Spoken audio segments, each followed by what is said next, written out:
Сайн байцгаана уу найзуудаа. Дөрөвдөг хэмжигдэхүүнийхээ анхны хичээлд та бүхнийг урьж байна. Өнөөдрийн сэдэв бол гэр бүл. Гэр бүлийн сэдэв гэдэг бол бидний амьдралын хамгийн чухал сэдэв байдаг юм. Түүн дотор аз жаргалыг олсон баяр баясгалтай амьдрал буюу зовлон гүнхтэй уйтгар гүнгийн амьдрал байдаг.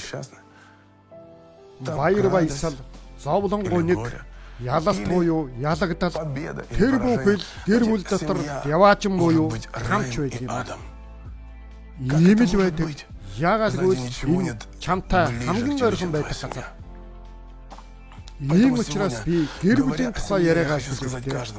Хүн болгон тандаа ингэж хэлмээр байна. Гэр бүл дотроо амжилттай нэгэн байх хэрэгтэй. Энэ бол бидний үүрэг. Энд л амжилттай байх юм бол бусад зүйл дээр амжилтанд хүрнэ.